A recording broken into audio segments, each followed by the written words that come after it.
Tonight, H1N1 taking a heavy toll on children, with 11 more deaths reported this week and production of the vaccine falling behind. I'm Katie Couric. Also tonight, before the balloon took off, the boy said this. I'm going to sneak inside. But he didn't. Was it a hoax? The sheriff says no, but decides to ask the family a few more questions. You tie down others. I told you to tie others. Remember those holiday airfare bargains last year? Well, forget them. Prices this year are soaring. And the changing American family. More women bringing home the bacon. It used to be like my dad gets home, and now my mom gets home. This is the CBS Evening News with Katie Couric. Good evening, everyone. The numbers are frightening. The number of deaths from H1N1 flu among children is rising, while the number of vaccine doses expected to be available this month is falling. The CDC reported today that H1N1 is now widespread in 41 states, 4 more than last week, and 86 children have now died from it. Plus, the agency says about 10 million fewer doses of vaccine will be available this month than was expected.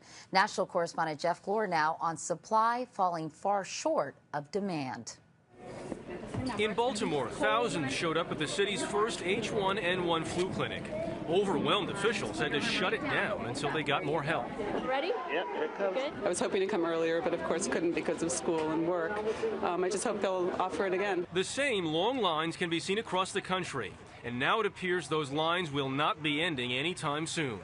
Iowa's waiting on more than 50,000 doses, Colorado 133,000 short. We are seeing more and more vaccine become available. We wish it were more than it is, but at least we have some. The CDC was hoping to have shipped 40 million doses by the end of October. The reality of having between 28 and 30 million makes for very difficult choices. You call this the vault.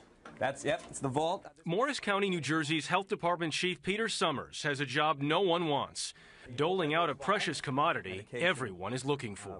We've only received a small amount at this point. They chose to give their first wave of limited supplies to EMS workers. 8. One of the groups on the CDC's priority list. These 140 doses will go quickly. Yeah, they're already pretty much spoken for. The CDC has always known that what will become the largest public vaccination program in U.S. history would have some growing pains. But today's announcement of a shortfall comes at a critical time, when public anxiety is peaking and illness levels are rising. What we really need to get across to the public is that this is going to be tough to have a systematic and rapid access to vaccine right now, and they better prepare for that over the next few weeks while we're telling them they should get their immunization. The CDC calls this a challenging time, and today asked for patience. People are kind of in a panic to get it, so I thought we'd come out here and try. But with the deaths of 11 more children this week, the fear is the flu may be arriving faster than the vaccine. Jeff Glor, CBS News, New York.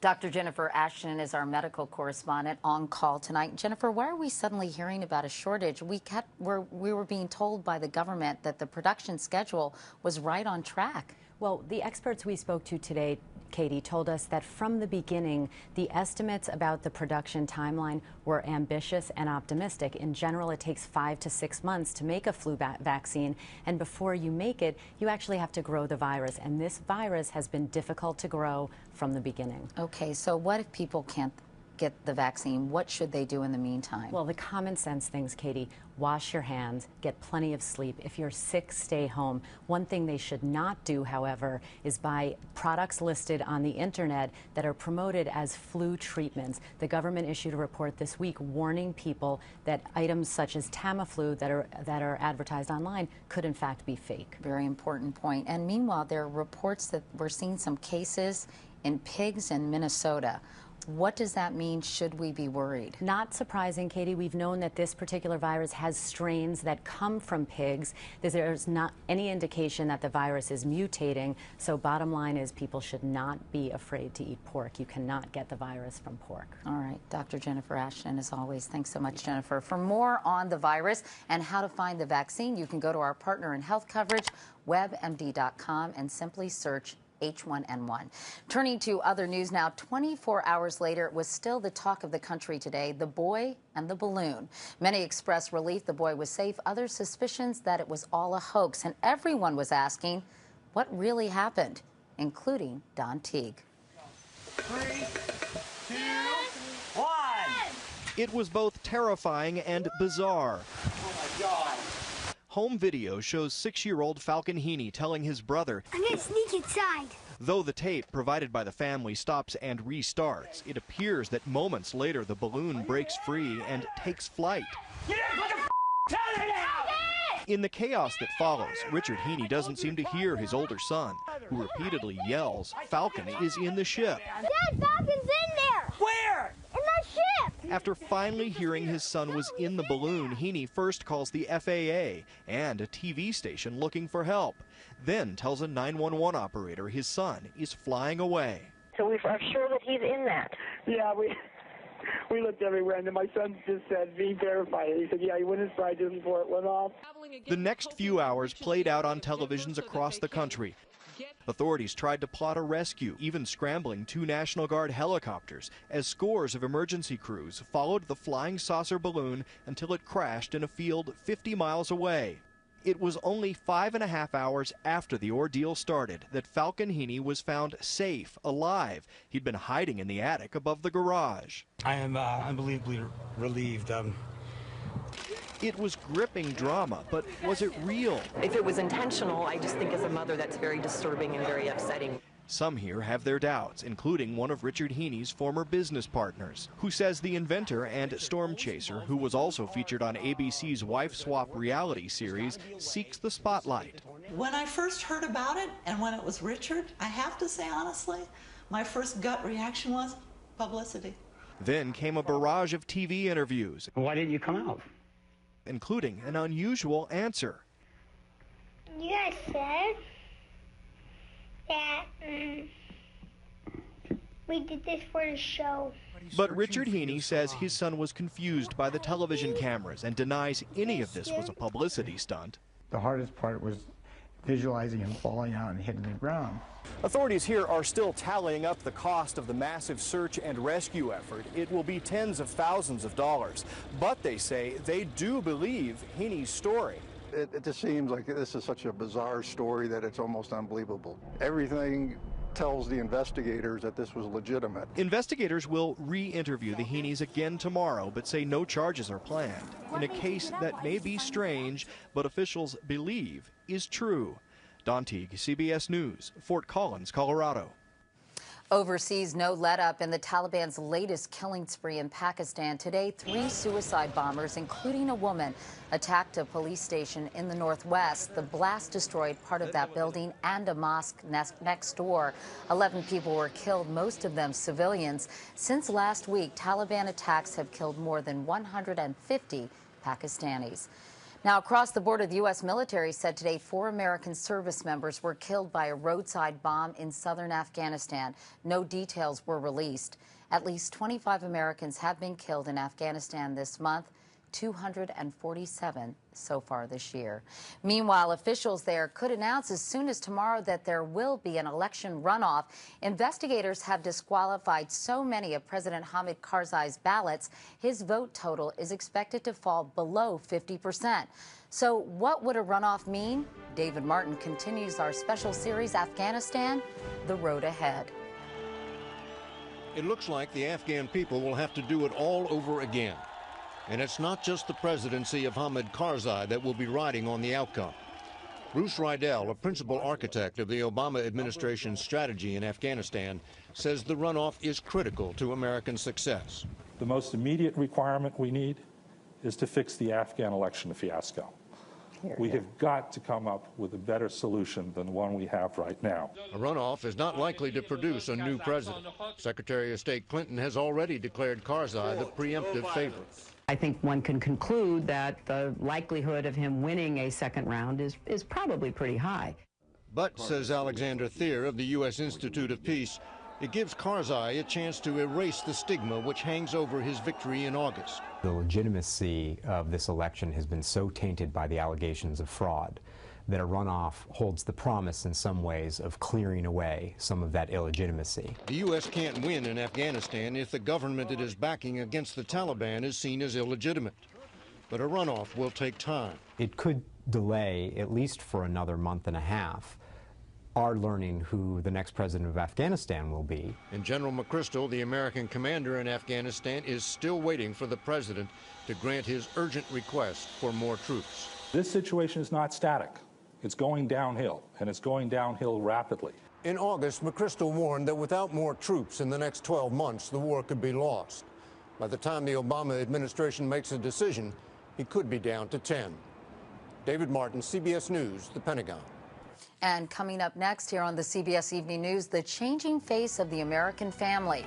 Dad's in the kitchen, mom's at the office.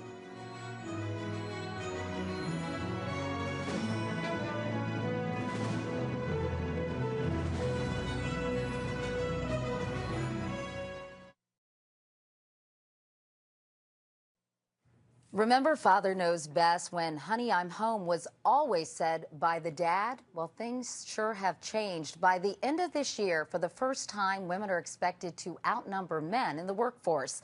And according to a new poll, nearly 2 out of 5 mothers say they are now the primary breadwinners. As Seth Doan reports, the recession is playing a big role in this major transformation. Laura Long always loved being a stay-at-home mom with her 2 kids. But now she's making more than sandwiches. She's the family breadwinner, too. Her husband, Russ, lost his job last year. Now, instead of managing securities on Wall Street, Russ attempts to manage the house. Russ is trying. He's doing the best he can, but he's not a mom. When we first met the Longs 9 months ago, Laura had just started a part-time job as a nurse. Now, with Russ's job prospects uncertain, she's gone full-time. It's kind of like the opposite now, because it used to be like my dad gets home, and now my mom gets home.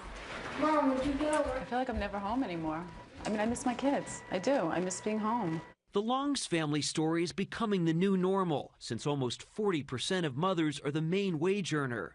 That's difficult economically because women earn 77 cents to every dollar men make. And when the recession began in late 2007, men and women shared the same unemployment rate. But by the September, there was a gap as male-dominated jobs were hit hardest. We got to pick up Lou now. That means change in the workplace and at home.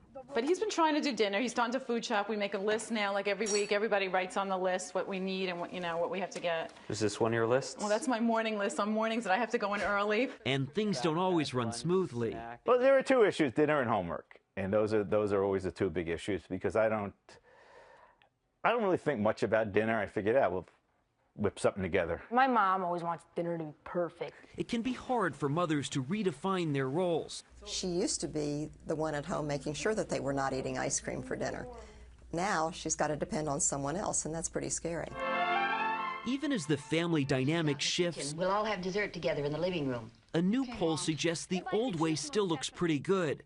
More than half of both men and women agree that it is better for a family if the father works outside the home and the mother takes care of the children. The Long kids disagree. Ben told me he likes having Russ home. I'm sure he does. Why do you say it like that? Because they do it, he's a lot more lenient than me. Despite the growing pains, the Longs feel lucky. I think that me and my brother have gone to bond with my dad a lot more. Really? Yeah, and get a better relationship. By accelerating change, this recession is redefining the roles in American family life. Dinner looks good. Seth Doan, CBS News, Old Tappan, New Jersey. Now to a very different family issue. The FDA today approved the vaccine Gardasil for boys and young men between the ages of 9 and 26. It prevents genital warts by blocking the human papillomavirus. The vaccine is already approved for girls and young women. For them, preventing HPV also means stopping the leading cause of cervical cancer. Coming up next, cleared for takeoff, holiday airfares.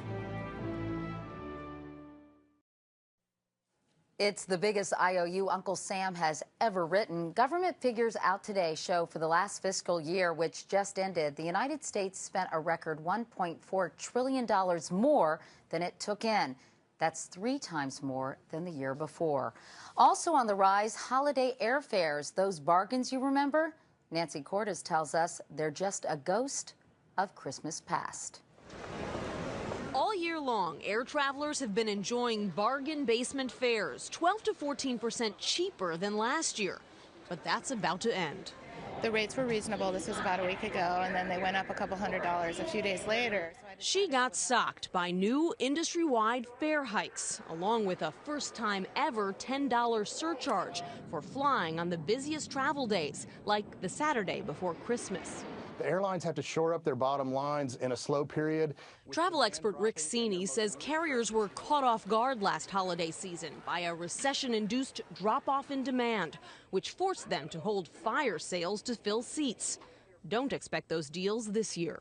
If you wait until after November 1st to buy your ticket, you're going to probably end up with some of the steepest prices you've ever paid for holiday travel.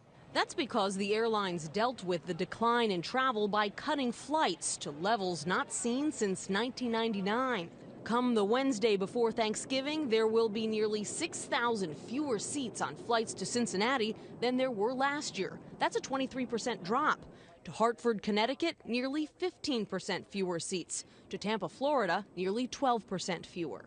If you're right now planning on taking a flight on Wednesday night and coming back on Sunday for Thanksgiving or the same thing just before Christmas, those flights in the low fares have been either blocked out or already purchased.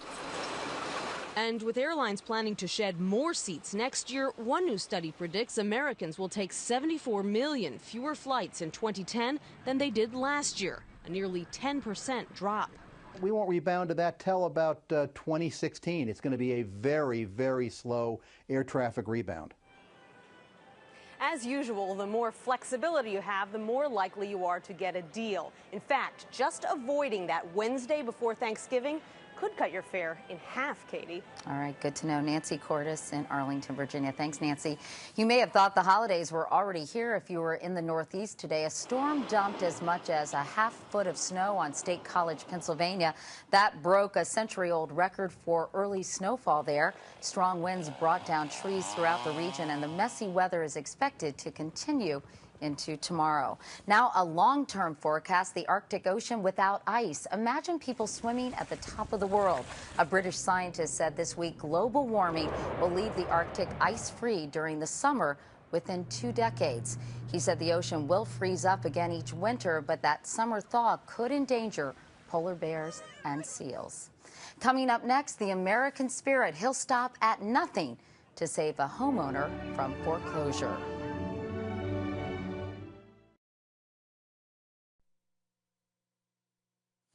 We end the week with a man who's out to rescue a dream, the American dream of owning a home. With at least 1 in every 136 homes at risk of foreclosure, he's persuaded mortgage holders to renegotiate with borrowers at events like this one today in San Francisco, expected to attract 60,000 people. And how does he do it? As Anthony Mason shows us, he uses a heavy dose of the American spirit.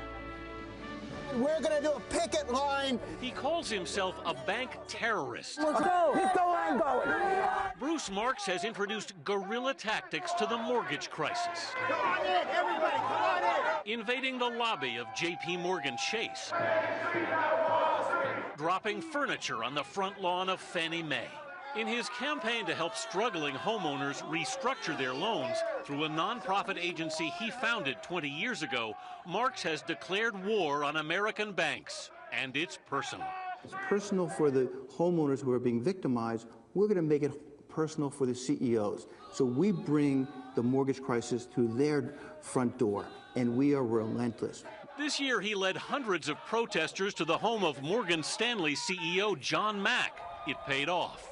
I get a call on my cell phone 20 minutes later that we want to work this thing out. He's bullied the biggest banks into submission. They've struck deals with Mark's company, the Neighborhood Assistance Corporation, that over the past 2 years have helped 100,000 people restructure their loans and get lower payments. Gotcha. Some people say, look, these people shouldn't have been in homes in the first place. They can't really afford them. The problem is not who we made mortgages to, it's the mortgage product. Good morning! Across the country, Marks organizes arena-sized mortgage counseling sessions, which have drawn more than 300,000 people. How many people are actually waiting? Why does he do it? As CEO, Marks earns $150,000 a year. We're going to save your home. But the root of his almost religious fervor may be the severe stutter he had as a child. Marks says it made him sympathize with others who were held back, whether because of poverty or race. But what some see as his fighting spirit, others view as a publicity grab. I've been called all kinds of things. So whether it's Robin Hood or bank terrorist or whatever one wants to call it, but one thing that people don't say is that we're not effective. America's banks will testify Bruce Marks doesn't stutter anymore. They hear him loud and clear. Anthony Mason, CBS News, New York. And that's the CBS Evening News. I'm Katie Couric in New York. Thanks for watching this week. Have a great weekend. Good night.